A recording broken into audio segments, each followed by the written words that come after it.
Okay, well, first of all, I forgot my gloves. So I gotta go get my gloves.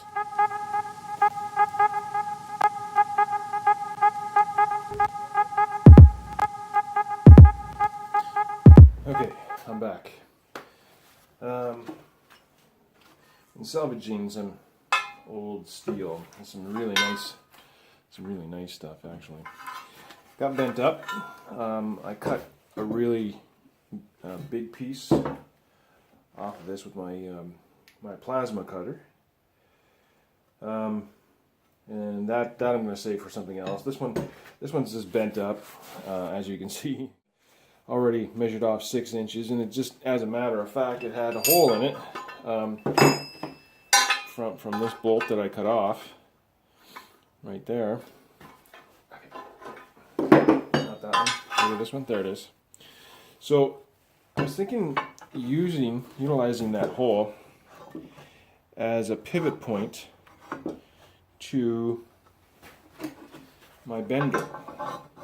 So let's just envision this, and if we had a something here and something here, and you put something in there, you would then be able to bend it, right? Okay, so that's the idea.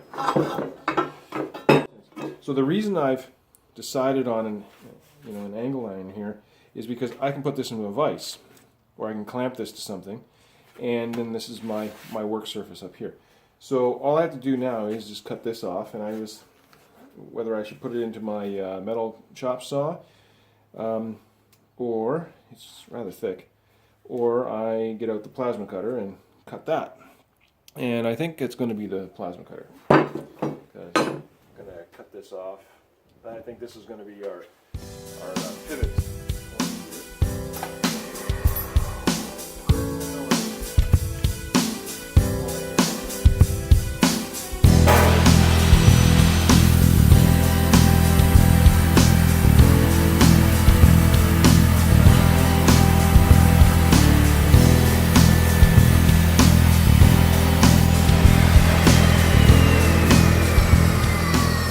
Not 100% sure I'm going to keep the full length on this, because I'm probably thinking of welding this flush mount here, so I get a nice bead on both sides. And yeah, I haven't decided yet. I think that would be the best way of doing it.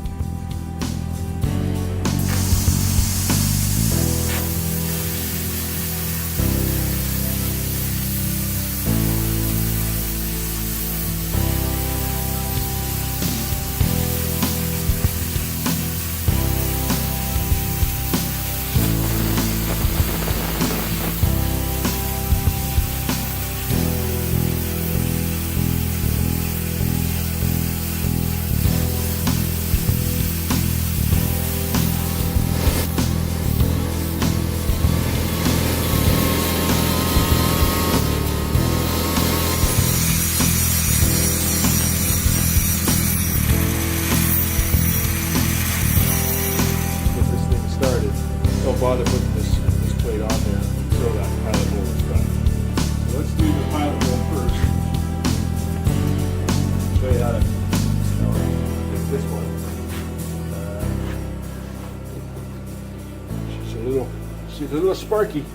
Okay, ready to go.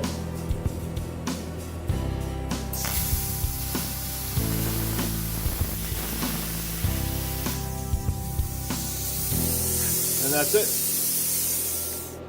So it's just a matter of catching it right here, and then following it all the way around.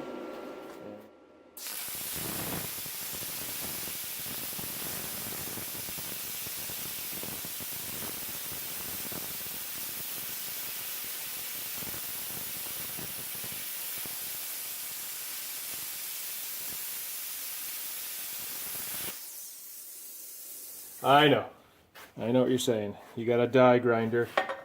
I don't have any dies. I've died and gone to heaven. That works for me. It's in there. It's in there. For us guys, that's all that counts, right? side, and I can get exact depth off of this, right off of here, and then you can see where I can just a minor adjustment to the magnet, and then it's exactly where I want it to be, and then I just a quick look, centered, and she's ready for tack. And the same thing, nice and solid, nice and level. So what we'll do is we'll tack both sides. I'll put a tack here and here, and one in back. And then I can remove this guy, put another tack in behind that, check for level, and then that is that's my bender right there. That guy right here. And looks like we're ready to weld. Looks good on those two tacks. Let's flip over to here.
That's a nice weld.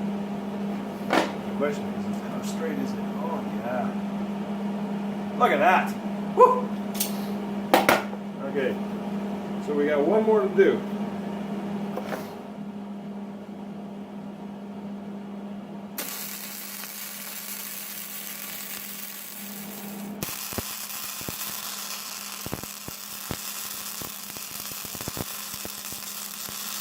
Okay, I know. If you have to grind after welding, you're not a welder, you're a grinder. Alright, I've heard it. But this is about flush and good welds and strength.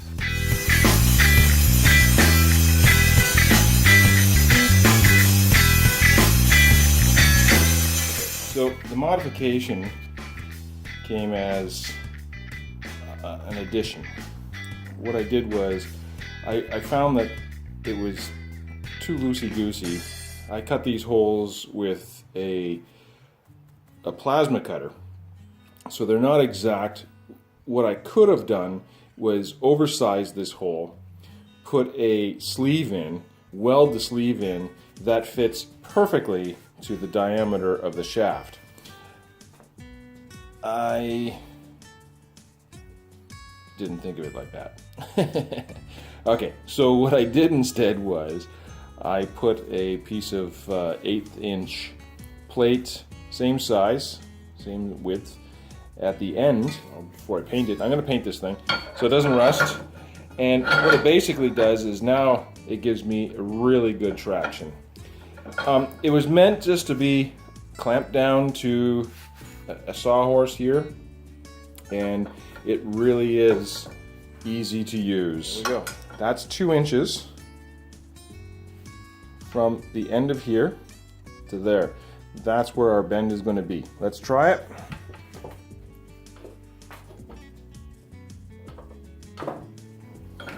Is that my 90?